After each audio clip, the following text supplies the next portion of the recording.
हाँ जी, मेरे प्यारे दोस्त, मेरे प्यारे साथी, स्वागत है फिर से आपके प्यारे से यूट्यूब चैनल में। जितने भी मेरे प्यारे दोस्त, मेरे प्यारे साथी हैं, आपके लिए हिंदी का पेपर है जो आपका, ठीक है, आपके लिए इम्पोर्टेंट होने वाली है आज की इस क्लास को। जरा ध्यान दीजिएगा आज की क्लास को। ये जो क्वेश्चन आज की क्लास में हम 20 एमसीक्यू कराने वाले हैं, ठीक है, आपका पेपर का, जिसमें से देखते हैं कितने लोग का कितना सही होता है। आज की क्लास का टेस्ट मान लीजिए, और इस टेस्ट में मान लीजिए 20 एमसीक्यू में से आपको कम से कम आपका 18 एमसीक्यू सही होना चाहिए, तभी कह सकते हैं कि आप हिंदी पढ़ते हैं, या ना कह सकते हैं कि आपका कुछ भी तैयार नहीं है। ठीक है, तो चलिए आइए आज की क्लास को स्टार्ट करते हैं बिना देर किए, बिना कोई समय गवाए। ओके, अच्छा, चलिए। ठीक है, पहला आपका क्वेश्चन क्या कर रहा है, जरा इस पहले क्वेश्चन की थोड़ा ध्यान दीजिएगा। कह रहे हैं कि ध्रुव स्वामिनी नाटक के लेखक हैं। ध्रुव स्वामिनी नाटक के लेखक है, जरा बताएंगे इसका पहला का आंसर क्या होगा, एक बार कमेंट में कि ध्रुव स्वामिनी। ओके, जरा बताएंगे ध्रुव स्वामिनी नाटक के लेखक कौन है। ठीक है, जरा इसमें से चार option, doctor Ram Kumar Verma, Munshi Premchand, doctor Shyam सुंदर दास या जयशंकर प्रसाद। ठीक है, देखिए कह रहा है कि ध्रुव स्वामिनी नाटक के लेखक कौन है, तो जयशंकर प्रसाद जी हैं ध्रुव स्वामिनी नाटक के लेखक। ठीक है, ओके, क्लियर है पहला। कह रहा है दूसरा कि ठूठा आम कृति के लेखक हैं। ठूठा आम कृति के लेखक हैं भगवत सरल उपाध्याय, रामचंद्र शुक्ल, मोहन राकेश या यशपाल।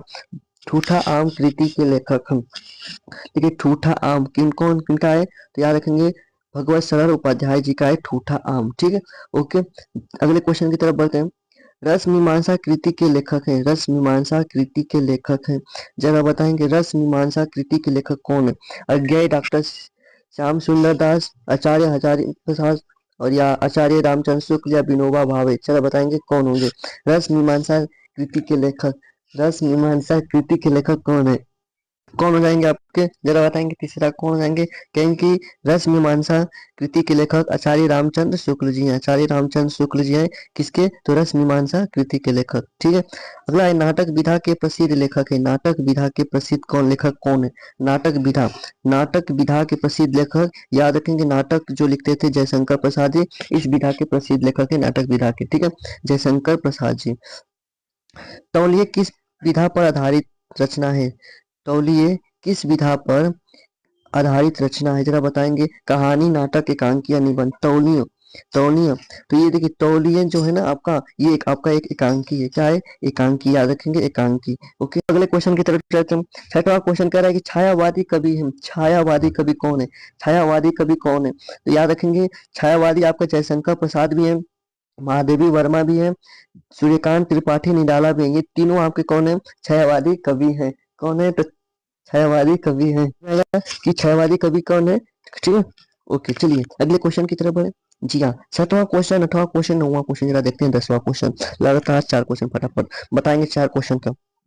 शोषण का विरोध किस युग की प्रवृत्ति है। शोषण का विरोध किस युग की प्रवृत्ति है, जरा बताएंगे। शोषण, चारों ऑप्शन बताएंगे, ठीक है। का विरोध किस युग की प्रवृत्ति है। शोषण का विरोध, क्या कर रहा है, शोषण का विरोध किसका भाई, शोषण का विरोध किस युग की प्रवृत्ति है। तो याद रखेंगे शोषण का जो विरोध है आपका, शोषण का जो विरोध है, ध्यान दीजिएगा, ये जो आपका प्रगति युग, प्रगतिवादी युग यहाँ कह सकते हैं, इसका आपका प्रवृत्ति है शोषण का विरोध। ठीक है, प्रगतिवाद की। ठीक है, ओके, चलिए अगले क्वेश्चन देखते हैं।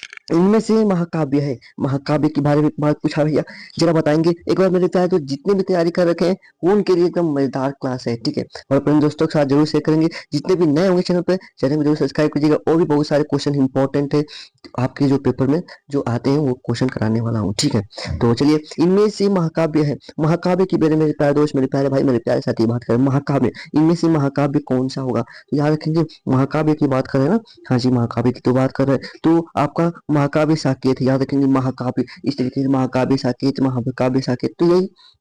ठीक है, ओके। नौ है, तार सप्तक का प्रकाशन हुआ। तार सप्तक का प्रकाशन हुआ, जो तार सप्तक का प्रकाशन 1943 में, याद रखेंगे ये वेरी वेरी इंपॉर्टेंट है। तार सप्तक का प्रकाशन 1943 ईस्वी में हुआ था। क्लियर है, अच्छा जी।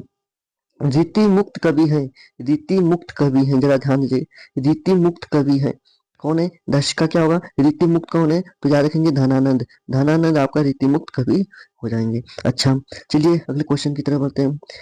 तात तात कहा, तात पुकारी, परे भूमितल व्याकुल भारी, इन काव्य पंक्तियों में रस कौन सा है। तात तात, हाँ तात पुकारी, पूरे परे भूतल व्याकुल भारी, तो ये कौन सा हो जाएगा? तो याद रखेंगे ये आपका करूर रस है, ये आपका करूर रस है। कौन रस है? कहेंगे तात तात, हाँ, बात पुकारी, परे भूवितल, सॉरी, भूमितल व्याकुल भारी। ठीक है, उसके अंदर करुणा हुआ है। उत्प्रेक्षा अलंकार के वाचक शब्द है उत्प्रेक्षा। तो उत्प्रेक्षा क्या रखेंगे आपका? उत्प्रेक्षा अलंकार के आपका पूरा हो जाएंगे, मानो तो जानो, जाने हूँ मनहू, मनु जनू। तो यहाँ पर देखिए उत्प्रेक्षा में डैश दिया है ना, हाँ जी, ये सभी हो जाएंगे। ठीक है, उत्प्रेक्षा अलंकार वाच। ठीक है, रोला छंद में कुल मात्रा, अच्छा जी, जरा बताएंगे रोला छंद में कुल मात्राएं कितनी होती है? आपका रोला छंद में कुल मात्राएं रोला में कितनी होती है? याद रखेंगे 24 होती है। क्लियर है? हाँ जी, इतना हमको अब बताएंगे 13 में से कितना आपका सही था। ओके, अगले क्वेश्चन की तरफ बढ़ते हैं। 14 क्वेश्चन क्या कर रहा है? 14 नंबर क्वेश्चन क्या कर रहा है कि कह रहा है कि अनुचर शब्द का उपसर्ग, अनुचर, अनुचर यानी क्या होगा आपका? अनु हो जाएगा। अनुचर का उपसर्ग पूछ रहा है जो आगे वाला होता है, तो यहाँ रखेंगे अनु हो जाएगा आपका। क्लियर है? हाँ जी, क्लियर है। अच्छा जी, 15 कह रहा है कि आपका जरा ध्यान देंगे 15 क्वेश्चन क्या कर रहा है? 15 क्वेश्चन क्या कर रहा है? रुकेंगे जरा, रुकेंगे जरा। 15 क्वेश्चन क्या कर रहा है आपका? 15 क्वेश्चन कह रहा है तद सर्वनाम का पुल्लिंग में तृतीया विभक्ति एक वचन का रूप है। कह रहा है तद सर्वनाम का पुल्लिंग में द्वितीय, सॉरी, तृतीय विभक्ति एक वचन का स्वरूप पूछ रहा है। तो आपका तेन है, क्या है आपका? तेन है भाई, इसको याद सब कुछ करना पड़ेगा, इसी तरह तो नहीं आप कर सकते। राधा कृष्ण में समास है, राधा कृष्ण में समास है, तो याद रखेंगे राधा कृष्ण में जो समास है आपका क्या आ जाएगा? द्वंद्व समास है। जैसे माता पिता, भाई बहन, तो ये आपका द्वंद्व समास में आता है। दिन का प्रवाची क्या होगा भाई? दिन का पर्यायवाची पूछ रहा है, दिन का भाई बिलो नहीं पूछ रहा है, दिन का पर्यायवाची पूछ रहा है, तो दिन का पर्यायवाची क्या होगा जरा बताएंगे? दिन का, तो याद रखेंगे दिन का पर्यायवाची जो होगा ये आपका दिवस भी होता है, दिन का वार भी होता है, वासर भी होता है, तीनों होता है भाई, तीनों होता है, दिन का परिभाषित तीनों होता है, ये सभी मान लीजिएगा। अच्छा, अज्ञावाचक जरा इनका बात करते हैं। जरा इनका अज्ञावाचक जरा ध्यान दीजिएगा, अज्ञावाचक में होता है, अज्ञावाचक में क्या होता है भैया? अज्ञावाचक में आज्ञा, निर्देश, विनय या ये सभी। तो याद रखेंगे अज्ञावाचक में क्या होता है भाई आपका? आज्ञा भी होता है, निर्देश भी होता है और विनय भी होता है, दोनों तीनों होता है आपका, ये सभी मान लीजिएगा। क्लियर है?